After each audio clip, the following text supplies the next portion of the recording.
Hi children, welcome to our channel. This is Mr. B. Srinivas working as School Assistant Physical Science at Government High School Sanath Nagar Road, Medchal District, Hyderabad.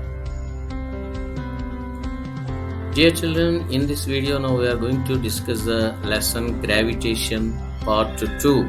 In the Part 1 we have discussed all the keywords. Now we are going to discuss the lesson that is Part 2, my dear students.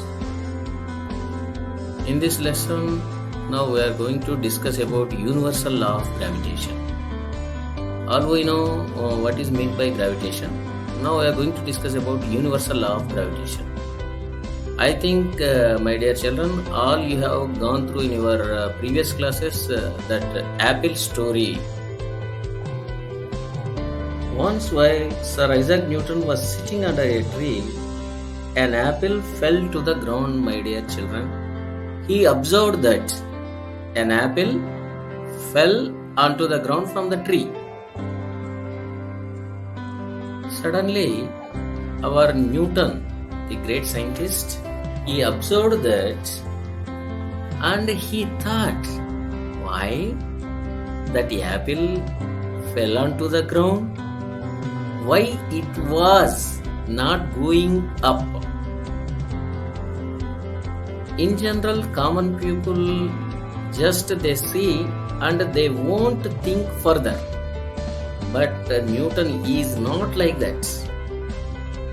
He thought why it was fallen on the ground, why it was not gone to the up. Why does the moon not fall to the ground? What makes the moon to move in a circular orbit around the earth? These questions arose in his mind from his observations. Then he started the thinking. What was the reason behind this? Thus, he proposed this universal law of gravitation, my dear children. Dear children, already we discussed in the previous video, that is in the part 1, there is force of attraction between every two objects in the universe. My dear students, you remember that there is some force of attraction between every two bodies. Newton researched on this and gave us universal law of gravitation. What is that? What is the definition of that? You see,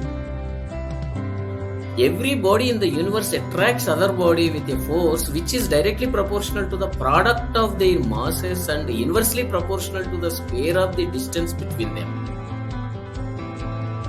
Carefully listen, my dear children, try to understand. As we know, there is force of attraction between these two bodies, any objects. That force of attraction is depend upon the product of their masses. If masses are increased, the product of mass increased, that force will be increased. If masses are decreased, then automatically product of masses will be decreased. Then force of attraction will be also decreased.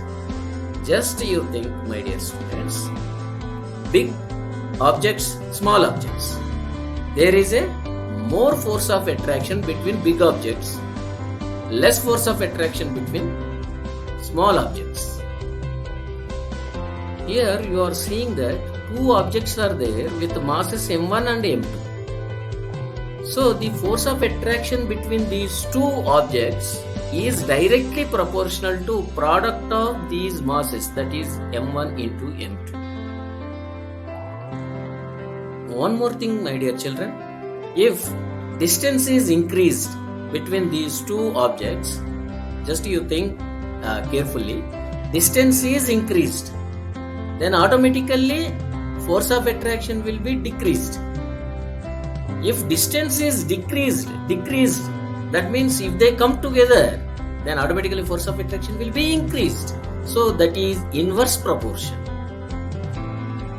Dear children, you observe here.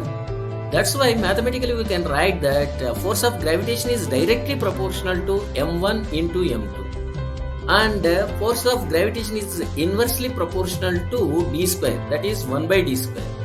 From these two equations you can write F gravitation, that is force of gravitation, is directly proportional to m1 into m2 by d square.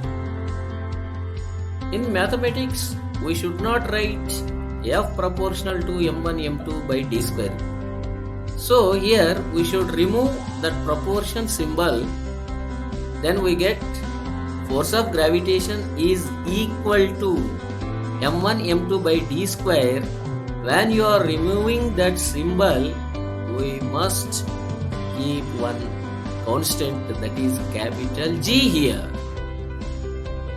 This G is called proportionality constant, that is universal gravitational constant, and the value of universal gravitational constant found by Henry Cavendish, that is its value is 6.67 into 10 to the power of minus 11 Newton meter square per kilogram square. My dear students, you should keep in your mind.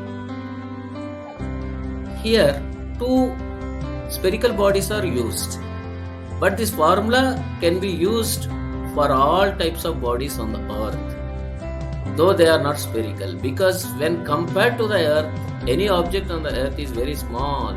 It is assumed to be a point object, whatever the shape.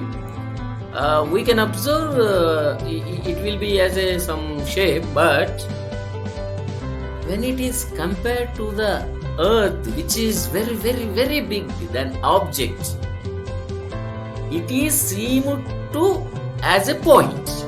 Point means here spherical. Okay, that is universal gravitation law, my dear students. Thank you very much, my dear students. These type of equations you have to practice for 2 to 3 times.